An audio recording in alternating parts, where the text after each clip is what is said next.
ગુજરાતમાં વરસાદના 2 રાઉન્ડ પૂરા થઈ ગયા છે ત્યારે આ તમામ વચ્ચે એક મહત્વની વાત લઈને અમે આવ્યા છીએ। જો તમે પણ હવામાન નિષ્ણાત બનવા માંગતા હોય તો આ વિડીયો તમારે જરૂરથી જોવો જોઈએ, કારણ કે આપણી સાથે મગનભાઈ ચંગેલા જોડાયા છે, જે પાછલા 50 વર્ષથી વાદળોના પ્રકાર, વાદળોના આકાર, પ્રાણીઓના વર્તન પરથી હવામાનનું અવલોકન કરે છે, કેવો વરસાદ પડવાનો છે, આ તમામ વસ્તુ એ પોતાના અવલોકનથી સમજાવે છે। તમે પણ હવામાન નિષ્ણાત બની શકો છો। દર્શક મિત્રો, આ વિડીયો દ્વારા તમને સમજાશે કે વાદળોના આકાર જોઈને તમે જે પ્રમાણે વરસાદની આગાહી કરી શકો છો, તમારા આકાશમાં કેવા વાદળો દેખાય છે એ પ્રમાણે તમે વરસાદની આગાહી કરી શકો છો। એટલે આ પ્રોગ્રામ બનાવવા પાછળનો મુખ્ય હેતુ છે કે તમે પણ હવામાનના નિષ્ણાત બની શકો છો, હવામાનની આગાહી કરી શકો છો, કારણ કે વર્ષો સુધીના અવલોકનને આપણી સાથે જે શેર કરી રહ્યા છે મગનભાઈ ચંગેલા, જેમનો 50 વર્ષથી હવામાનનું અવલોકન કરી રહ્યા છે, તેમનો અનુભવ છે, 50 થી વધુ વર્ષથી તેઓ હવામાનની દરેક નાની નાની વસ્તુનું અવલોકન કરે છે। વાદળોના આકાર હોય, પ્રાણીઓનું વર્તન હોય, પક્ષીઓનું વર્તન હોય, આ તમામ વસ્તુને જે 50 વર્ષથી અવલોકન કરી રહ્યા છે એવા હવામાનના અવલોકનકાર મગનભાઈ ચંગેલા આપણી સાથે જોડાયેલા છે। હવામાનનું અવલોકન કરનાર મગનભાઈ ચંગેલાએ જે 50 વર્ષથી જે અનુભવ કર્યો છે, કેટલી દરેક નાની નાની વસ્તુ એ તમામ વાદળોના આકારથી વાદળો એમને 4 પ્રકાર બહાર પાડ્યા છે, એ વાદળ, બી વાદળ, સી વાદળ, ડી વાદળ। આ તમામ વાદળોના આકારથી સમજી શકાય છે કેવો વરસાદ પડી શકાય છે। એટલે દર્શક મિત્રો, આજે પ્રોગ્રામ બનાવવા પાછળનો મુખ્ય હેતુ છે કે તમે પણ હવામાનનું નિષ્ણાત બની શકો છો, પક્ષીઓના અવાજથી સમજી શકો છો કેવો વરસાદ પડવાનો છે, પ્રાણીઓના વર્તનથી સમજી શકો છો, કૂવામાં જે પાણી પડે છે, જે પાણીનો આકાર કેવો છે, પાણીની અંદર પથ્થર રાખવાથી શું અનુભવ થાય છે, આ તમામ જે 50 વર્ષનો અનુભવ છે તમે સમજી શકો છો। જે આટલા લાંબા સમયથી જે અભ્યાસ કરી રહ્યા છે, જે વસ્તુનું અવલોકન કરી રહ્યા છે, એ આજે આપણી સાથે વીએલ લાઈવ સાથે શેર કરવા મગનભાઈ ચંગેલા જોડાઈ ગયા છે। વાદળોના આકારથી સમજી શકાય કેવો વરસાદ છે। મગનભાઈ, ખાસ બીજી ચર્ચા કર્યા વગર આપણે સીધી જ તમારી સાથે મારે ચર્ચા કરવી છે। જે આપણે 50 વર્ષનો અનુભવ છે હવામાનનું અવલોકન કરવાનો, દરેક નાની નાની વસ્તુ અવલોકન કરી, મગનભાઈ શરૂઆત મારે એનાથી કરવી છે, તમારો જે ઇન્ટ્રો આપી શકો છો આપ, કે આપ કેવી રીતે આ વસ્તુ તમને સમજણ પડી, કે આ દરેક વસ્તુ તમે અવલોકન કેવી રીતે કરવાનું નક્કી કર્યું, દરેક અવલોકનને તમે કેવી રીતે નોંધો છો, આ વસ્તુ આજે આપ શેર કરી શકો છો વીએલ લાઈવ સાથે। હા, હવે આ વીઆર ટીવી નો મારા તરફથી આભાર આ પ્રોગ્રામ લેવામાં। હેલો।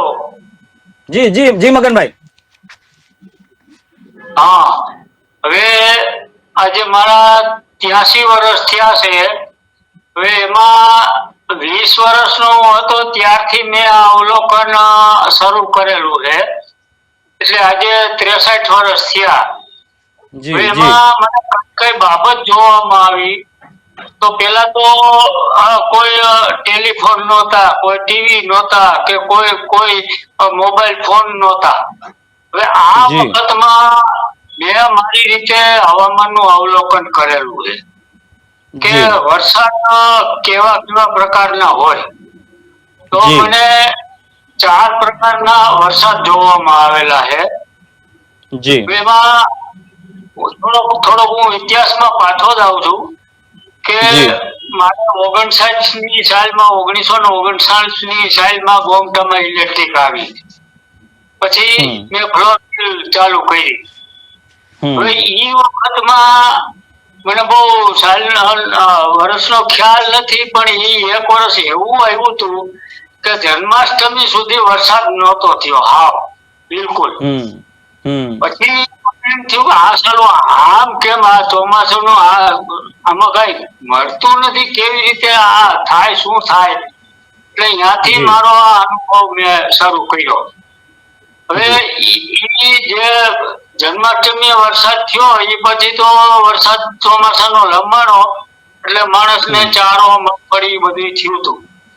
પણ મારા મગજમાં આ વસ્તુ આવી કે આ નિમિત્ત કેમ અને શું કરવા, એટલે ઈ બેઝ ઉપર હું આજે આટલા વર્ષથી હું કામ કરું છું। હવામાન મેં જોવાનું જે કઈ કર્યું છે એમાં દરેક વસ્તુ મેં લીધી છે। આકાશી અવલોકન, વાદળાની ફોટોગ્રાફી, પછી પશુ પક્ષી કે કોઈ બીજા કોઈ જનાવર છે કે આ બધું મેં જોયું કે એના શું શું એ લખાવતા હોય, તો આમાં વરસાદ થઈ શકે, ક્યારે થઈ શકે, આ બધું મેં જોયું।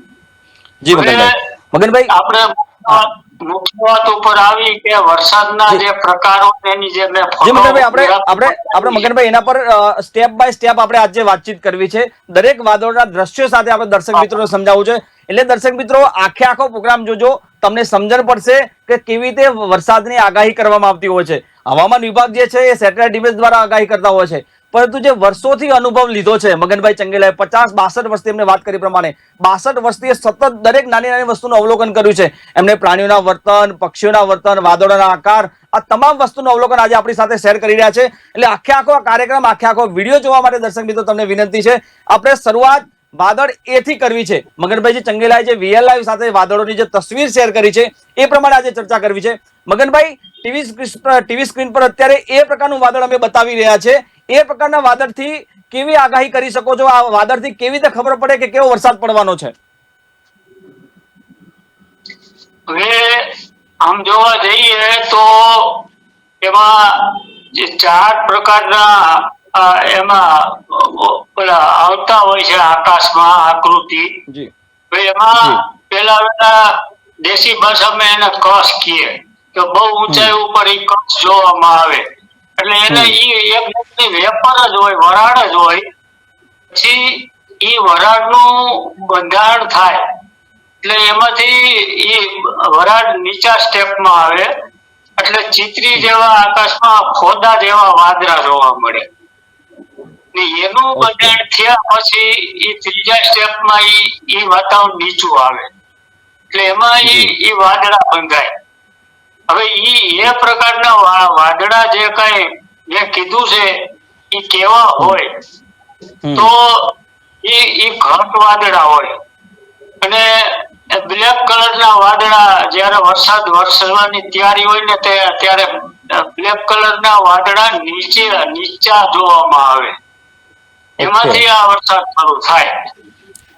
હવે એ વરસાદ થાય તો એ પ્રકારની વરસવાની શક્તિ કેટલી?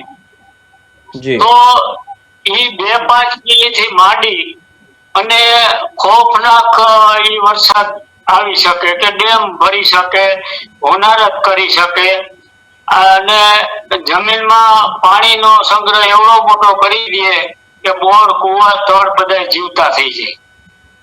એની આ વરસાદની એ પ્રકારની શક્તિ છે. જી, કેટલો મગનભાઈ કેટલો એરિયા કેટલો લાગુ પડે? મગનભાઈ, એરિયા કેટલો લાગુ પડે? એ પ્રકારના વાદળોમાં જે વરસાદ પડે એ કેટલા કિલોમીટર લાંબો સુધી વરસાદ કેપ્ચર કરતો હોય છે? કેટલો વિસ્તાર કેપ્ચર કરે એ પ્રકારના વાદળો?